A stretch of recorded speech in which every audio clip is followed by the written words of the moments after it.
Kyrie Irving watch continues. His name has been in a lot of trade scenarios this offseason, but turns out he might not leave Brooklyn after all.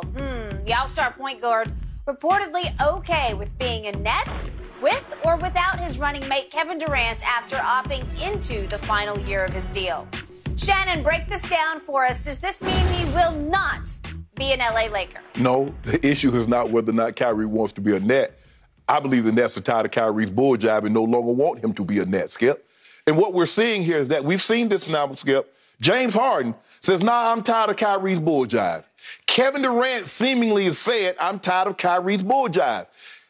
Shouldn't the trade market be exploding for a guy as skilled as a point guard or a guard as we've ever seen? Can shoot the three, got a mid-range, can finish at the rim as good as anybody his size in the history of the game. And you file him, he's going to make 90% of those. And seemingly from everything that I've heard and read, one team is interested in Kyrie Irving, only because of the bull jive. Now, you can say, it's the vaccine mandate. But there's only two places that had the mandate. Toronto, they're not interested, and the Brooklyn Nets. So the likelihood of there being a mandate, and because visiting team players can play on the mandate, except in Toronto. With that being said, Skip, shouldn't the market be exploding for a guy that can go get you 27, 5, and 5? Of course it should.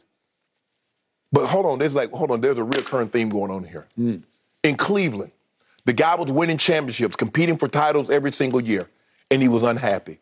He got to Boston. He wanted an opportunity to lead his own team, and it fell apart. He was like a Monday. He looked better leaving than coming. And then he got to Brooklyn. He had everything he wanted. He had a guy that he could look down the bench, Skip, and that mofo can make every shot and can do what I can do. And now what? We back to the same situation again. He's unhappy. They're unhappy with him. So I don't believe, Skip, it's like in a relationship. I'm going to work on my marriage. I'm going to save my marriage. You might say that. But if the other partner wants out of the marriage, ain't nothing you can do. I believe the Brooklyn Nets want out of this marriage. And I don't believe there's anything Kyrie Irving can do. They're sick of Kyrie's bull jive. Not because he can't play, because all the things that surround him. And I believe it has more to do than the vaccine mandate. Now, everybody can make it about the mandate all they want to. But they've read and heard what's been said of how he interacts with people in that building, the same thing that started happening in Cleveland.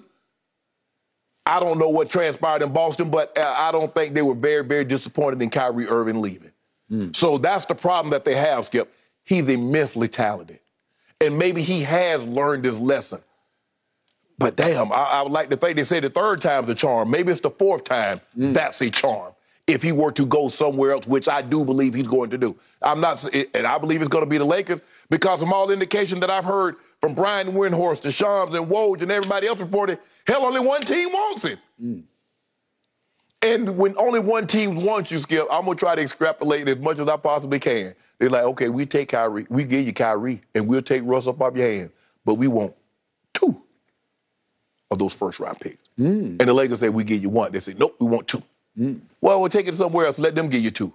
Okay. Nobody else wants it. So that's the dilemma that Kyrie Irving is in. James Harden and KD said, nah, bro, we good. We are good. As a matter of fact, we great. James Harden's already bound, Skip.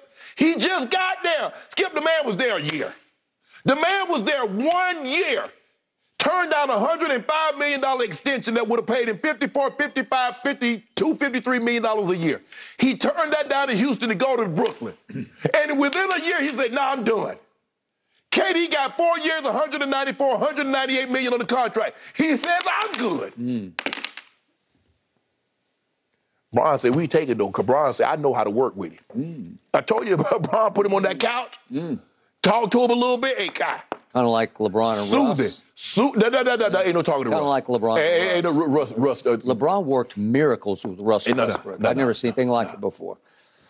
Okay, it is my turn. I'm going to frame everything the man across the table just said to me with some examples when we talk about college football coaches, starting with St. Nick and Saban. There's a thing called poor mouthing. He's a 55-point favorite, and he gets up there and he says, we're no good. We got internal issues here that you guys don't even know about. We got all kinds of problems. The truth is, I don't know if we can win this game as a 55-point favorite. Then in the game that I occasionally try to play called golf, there's first tee, what's called sandbagging. Yeah. You get up on the first tee and you're making your bets and you say, man, I didn't sleep last night. I'm a wreck and I'm in a slump and you're not I feeling lost well my today, huh? swing and I don't even know. I've forgotten how to play golf. I need 3 shots side. Okay, I'll take 3. Actually 4 because I think I deserve 4. Okay, so everything you just said was the equivalent of poor mouthing and sandbagging because the truth is Shannon Sharp is not sick and tired of Kyrie's bull jive. Shannon Sharp desperately wants Kyrie Irving on his team, the Los Angeles LeBrons. Yeah. Am I right about that? This guy didn't say, I'm not poor-mouthing him. I'm saying the league is poor-mouthing him then. Okay, but you are quietly, closetly his biggest fan. You don't care about any of the stuff that you just spat out. I just believe, Skip, he said he's learned. Okay. And he did have 3 years. That's longer than he had with anybody else. Okay. Would you take him tomorrow? Yeah, today? I mean, yes, yeah, you would. Took him yesterday. Sure. Taking him yesterday.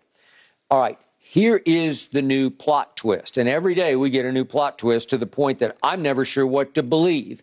And knowing the childlike emotions of both Kyrie and Kevin Durant, they could change by the minute with how you said KD might walk back in too? Okay, here is the plot twist. I was under the impression that Kyrie badly wanted to reunite with LeBron. So this flies in the face of that because I'm going to reread these anonymous quotes from a source close to Kyrie. How did we get into this situation about a trade when he opted in? He opted in, which means he had and he has every intention of playing with the Brooklyn Nets. KD decides he wants out, and now everybody's talking about trading Kyrie, right? Kyrie has not asked for a trade. Now, if the Nets don't want him, that's something totally different. But see, that's not what we was told.